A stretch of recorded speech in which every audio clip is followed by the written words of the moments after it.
Salut les cathos, aujourd'hui nous sommes le 12 décembre et nous fêtons Notre-Dame de Guadalupe. Un samedi, 9 décembre 1531, un pieux indien du nom de Juan Diego se rendait de son village à Mexico pour y satisfaire sa dévotion. Comme il passait au pied du Tepeyac, la plus haute des collines qui entouraient la ville, il entendit tout à coup une musique céleste descendre jusqu'à lui. Irrésistiblement attiré vers le sommet de la colline, il en fait l'ascension, et dans une lumière resplendissante, bordée d'un iris aux plus vives couleurs, il aperçoit une dame incomparablement belle, souriante et radieuse de bonté. « Juan, mon fils bien-aimé, dit l'apparition, où vas-tu ? » ?»« Madame, je vais à Mexico, entendre la messe en l'honneur de la Vierge. »« Ta dévotion m'est agréable, reprit l'inconnu. Je suis cette Vierge, Mère de Dieu. Je désire que l'on me bâtisse ici un temple magnifique d'où je répandrai mes faveurs et ferai ma compassion envers tous ceux qui m'invoqueront avec confiance. Va trouver l'évêque de Mexico pour l'instruire de ma volonté. Juan Diego se hâte de transmettre le message, mais le prélat le prend pour un illuminé et le congédie. Diego retourne au Tepeyac. Il retrouve la très sainte Vierge qui le renvoie une seconde fois auprès de l'évêque. Cette fois, on lui ménage meilleur accueil. Mais l'ecclésiastique exige quelques témoignages certains de la volonté du ciel. Le 10 décembre, Juan Diego revoit la Vierge qui promet le signe demandé pour le lendemain.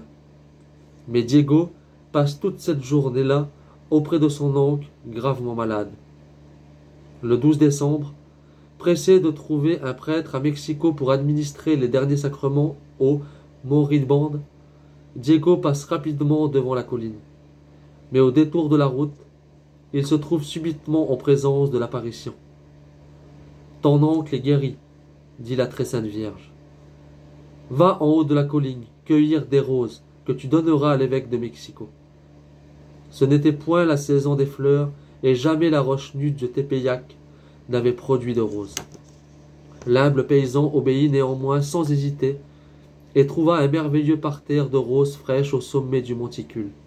Il en cueillit une brassée, et les tenant cachées sous son manteau, il s'achemina vers l'évêque. Lorsque Juan Diego fut introduit devant le prélat, deux miracles, au lieu d'un frappèrent les yeux de l'évêque stupéfiés. La gerbe de rose, vermeille est l'image de l'apparition peinte à l'insu de Diego sur l'envers de son paletot. Aussitôt que leurs yeux rencontrèrent l'image bénie de la Sainte Vierge, tous les témoins du prodige tombèrent à genoux, muets de joie, sans pouvoir faire aucune autre chose que d'administrer la beauté surhumaine de leur Mère du ciel.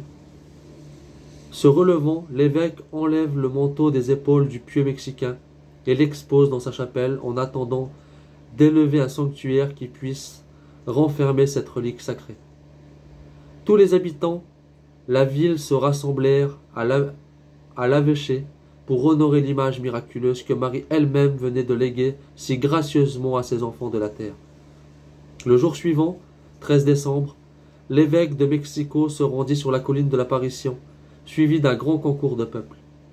Il voulait voir l'endroit exact où la très sainte Vierge s'était montrée à son fils privilégié, Juan Diego. Ce dernier ne crut pas pouvoir le déterminer avec précision. Marie vint le tirer d'embarras par un nouveau miracle. Une source jaillit soudainement, désignant le lieu précis de l'apparition. Depuis cette source n'a cessé de couler et d'opérer des guérisons miraculeuses. La reine du ciel se montra une 5e fois à son humble serviteur et lui releva le titre sous lequel elle désirait être invoquée. « On m'appellera, dit-elle, Notre-Dame de Guadalupe. » Ce mot, venu d'Espagne, mais d'origine arabe, signifie « fleuve de lumière ». Conformément à la demande de la Mère de Dieu, on éleva une grandiose basilique sur la colline de Tepeyac, où l'on vénéra la Sainte Vierge et son image imprimée dans le manteau du voyant, tout au cours des âges. Que Dieu vous bénisse, et à plus les cathos!